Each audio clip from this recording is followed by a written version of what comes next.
네, 우리 정부 복지부 국민연금을 손보려고 하는 것 같습니다. 손 봐야죠. 늦기 전에 손 봐야 됩니다. 지금까지 수십 년 동안 이 국민연금 보험료율 자기 소득 중에 얼마쯤 내느냐? 9% 내왔습니다. 9%. 근데 9% 그대로 유지했다가는 감당이 안 됩니다. 그래서 이것을 이제 인상을 해야 된다. 보험료율을. 그래서 그거를 작게는 12%, 좀 많으면 15%, 이 정도는 걷어야 되는 게 아니냐, 이런 발표가 나왔습니다.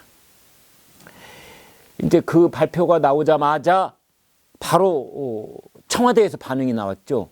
특히 문재인 대통령이 직접 얘기를 했답니다. 국민 눈높이에 맞지 않는다. 눈높이에 맞지 않는다. 전면 재검토하라.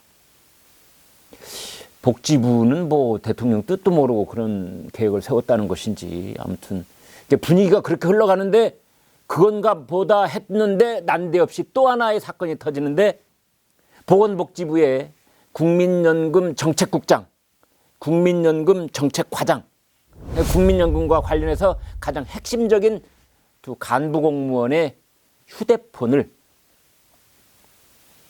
청와대 민정수석실에 특별감찰반이 내려와서 가져갔다는 겁니다. 본질은 사실은 간단합니다. 이 저출산 고령화 시대를 맞이해서 국민연금 반드시 손봐야 됩니다. 국민들을 설득해야 될 부분도 있고, 전국민적인 전문가들의, 행정관료들의, 정치인의 이 뜻을 한데 모으고 설득하고 가장 지혜로운 답을 내야지요. 그런데 문재인 대통령과 청와대가 발끈하고 나선 겁니다. 국민 눈높이에 맞지 않는다. 김의겸 대변인은 그렇게 말했더군요. 보험료율을 올리려고 하는 부분이 가장 문제다. 그런 말도 했습니다. 그렇다면 왜 그렇게 청와대가 발끈하는 분위기를 보이느냐? 지금 정권의 주 지지층인 젊은 층이 매우 불만을 가질 것으로 보이기 때문에 그렇습니다. 내는 돈을 손대지 않은 상황에서 국민연금을 더 많이 받게 하겠다, 이게 문재인 후보의 공약이었습니다. 그런데요, 우리가 이거 하나는 분명하게 얘기를 해야 됩니다. 보험료를 덜 내거나 지금과 같은 그 상태를 그대로 유지하면서, 더더군다나 젊은 층의 숫자는 줄어들고 노년층은 자꾸만 많아지는 현 상황에서 국민연금을 더 주겠다고 약속하는 것은 속임수입니다. 마술을 부려서, 아니면 어디 바닷물을 퍼와서 국민연금으로 둔갑을 시켜서 나눠주지 않는 한 보험료는 덜 내고 받는 돈은 더 많게 해주겠다. 이거 사기입니다.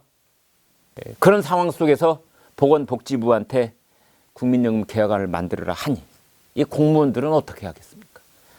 당연히 지금 9%로 되어 있는 보험료율을 12 내지 15%로 높일 수밖에 없다. 이것을 사실은 오래전부터 보건복지부가 만들어 왔고, 이제 기자실에 와서 엠바고를 요청한 겁니다. 15일 날 이걸 본격적으로 발표를 공식할 테니 그때까지 보도를 자제해달라. 그랬더니 K모 일보, 거기에서 우리는 엠바고 못 받겠다. 당신들이 지금 연구하고 있는 거 이미 교수들은 다 이런저런 강연에 가서, 이런저런 세미나에 가서 다 얘기하고 있는데 왜 신문기자들만 보도 못해?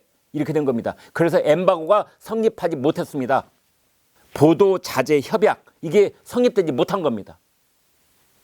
이제 그러다가 그날 저녁에 연합뉴스가 보도를 했죠. 조선일보는 일면 톱으로 보도했죠. 중앙일보, 동아일보, 다른 신문들 다 보도를 한 겁니다. 그러자 청와대가 발설자가 누구야? 발설자. 이 발설자 색출에 나섰다고 밖에 볼 수가 없는 겁니다.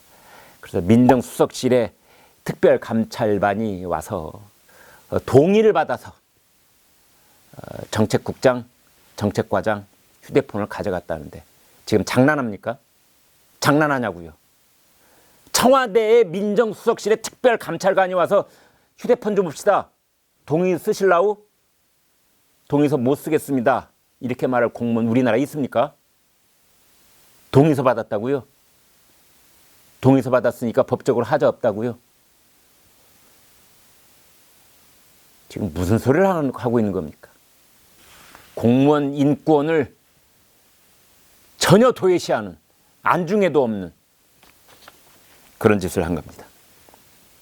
우리나라 올해 상반기에 법원의 압수수색 영장 발행 건수가 11만 8,248건입니다. 여러분 놀라지 마십시오. 이 수색영장, 압수영장 발부 건수 11만 8,248건은 작년에 같은 기간에 비해서 무려 20%가 늘어난 수치입니다. 사상 최고치입니다. 10년 전과 비교하면 무려 2배가 넘습니다. 이걸 하루로 계산하면 매일같이 650건 이상 수사기관이 누군가의 사무실, 집, 그리고 휴대전화를 뺏어다가 들여다보고 있는 겁니다. 압수수색 공화국이 돼가고 있는 겁니다.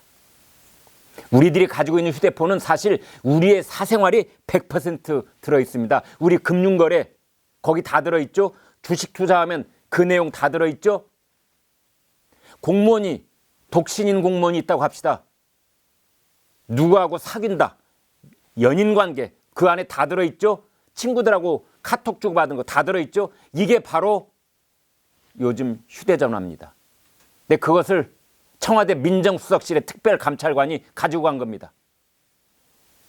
대한민국을 휴대폰 강국이라고 하는데 사실은 대한민국이 압수공화국이라는 오명을 얻게 될지도 모르는 겁니다.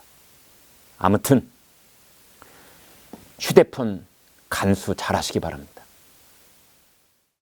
구독과 좋아요 눌러주시면 고맙겠습니다.